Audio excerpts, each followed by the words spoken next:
Hello बच्चों, let us read the question and the question says a uniform horizontal beam of light is incident upon a quarter cylinder of radius for r is equals to 5 centimeter.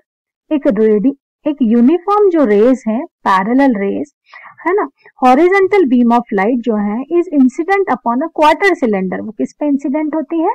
Quarter cylinder पे. ये एक cylinder दिया है हमें, तो देखिए जिसकी radius क्या है r is equals to 5 centimetre. तो ये वैल्यू ले लेते हैं हम, r is equals to 5 centimetre. Now and the refractive index, और इसका रिफ्रैक्टिव इंडेक्स हमें गिवन है 2/√3. Okay, so we can write refractive index of this cylinder is mu is equals to 2/√3. Now a patch on the table for a distance x. Okay, तो ये table जो है उस पर कोई पॉइंट x है फ्रॉम अ सिलेंडर इज अनयूमुलेटेड. तो यहाँ पर हमें एक पॉइंट दिखाई दिया है x. इस x डिस्टेंस पे ये जो है ना पैच है, यहां तक लाइट नहीं पहुंच पा रही है, अनइल्यूमिनेटेड है वो. ठीक है, find the value of x. तो हमें x डिस्टेंस, वो x डिस्टेंस जिस पर यदि कोई पैच रखा हो तो इल्यूमिनेट नहीं हो पाए, वो फाइंड करना है. ओके, सो हम यहाँ यूज करेंगे एज अ की कॉन्सेप्ट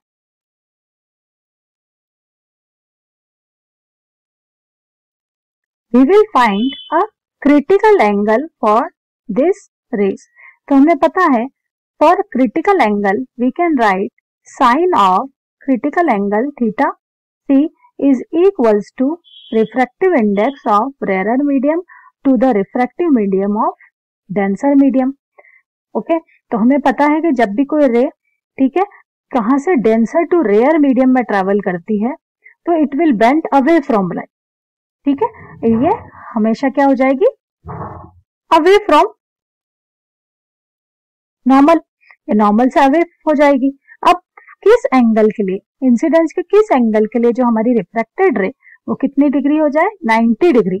तो उस पर्टिकुलर एंगल को हम कहते हैं क्रिटिकल एंगल. तो हम देखते हैं पहले ये रे कैसे ट्रैवल करेंगी.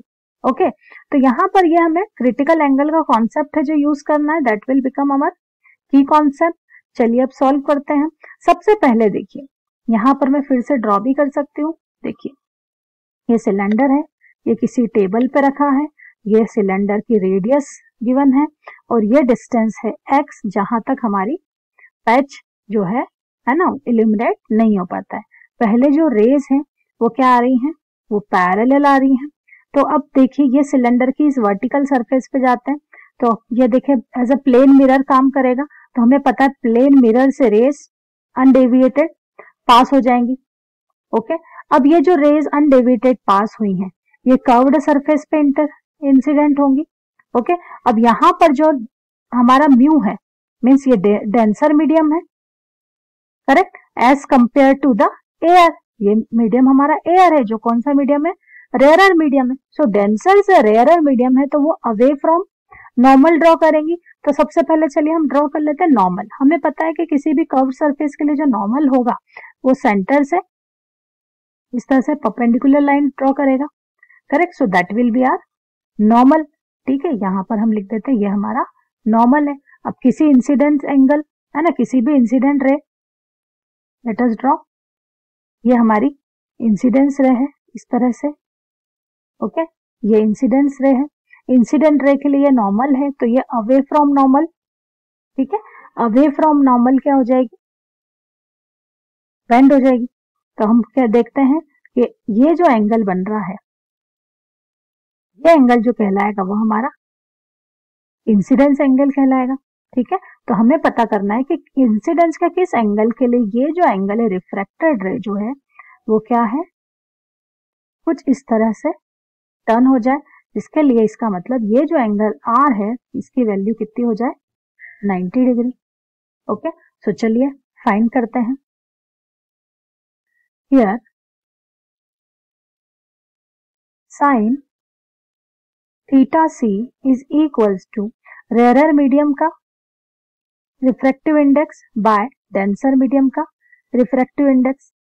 रेयरर मीडियम का refractive index just because it is air तो 1 है, और डेंसर मीडियम का रिफ्रैक्टिव इंडेक्स हमें 2/√3 गिवन है।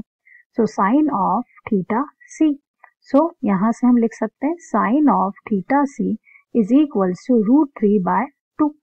ये वैल्यू हमारी किसकी हो जाएगी,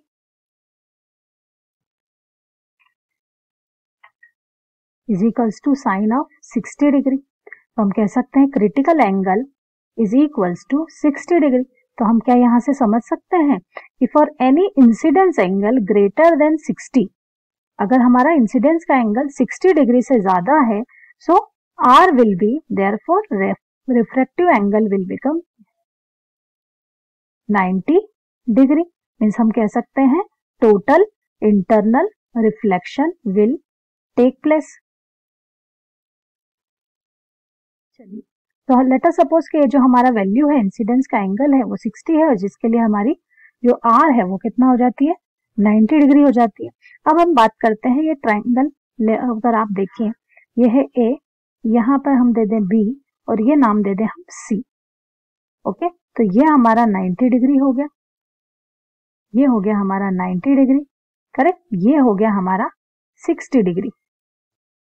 तो अगर ये 60 है, दोनों रे पैरेलल है, हॉरिजॉन्टल है, तो यहां पर ये एंगल भी कितना हो जाएगा, 60 डिग्री। ओके, तो हम यहां से फाइंड कर सकते हैं। ओके, अब हमें क्या चाहिए, हमें डिस्टेंस चाहिए AC की।